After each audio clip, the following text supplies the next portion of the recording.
in the eastern part of India, the state of Odisha, and a Baravati Stadium.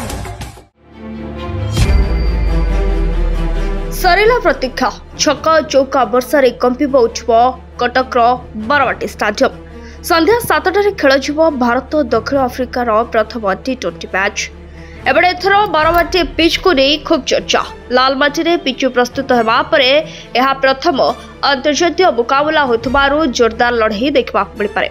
साधारणतः लालमाटी में प्रस्तुत pitch अधिक base और bounce देवा सह फाळीर विलंबित भागरे स्पिनर को सुजोग देता है किंतु मैच रे दुई दल मध्य संतुलन रक्षा करने आशारे एभली पिच उपरे भरोसा करा जायछि।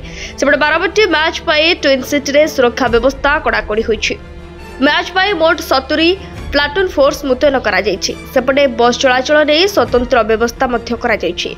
सकाळ 8 घटिका ठारू भिड़ भांगिबा पर्यंत ट्राफिक कटकड़ा माता मठपटू महानदी रिंग रोड आसुथिबा गाड़ी पाई तल बालीजात्रा पड़िया रे पार्किंग व्यवस्था केवल पास थिबा जानवाहन गुड़िक उपरे बालीजात्रा पड़िया रे गाड़ी पार्किंग कर पारिबे।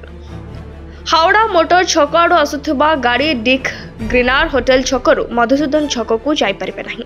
सेपरि घरे दल टेस्ट श्रृंखला को 0-2 रे हाथ छड़ा करबा परे दिनिकिया श्रृंखला को 2-1 रे जीती सम्मान बजाय रखिछि।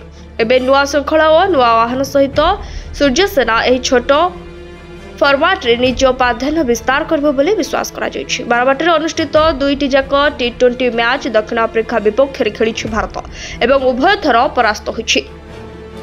भारत यह धारा को भांगा चेष्टा करिबो। अन्यपक्षे भ्रमणकारी दक्षिण आफ्रिका गत वर्ष T20 विश्वकप फाइनाल पराजयर क्षति को श्रृंखला विजय रे बदला नेबाकू चाहिबो।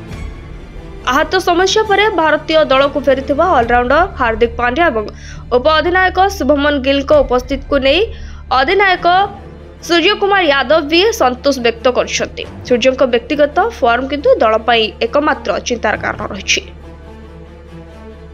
Bureau report ATV Odisha live.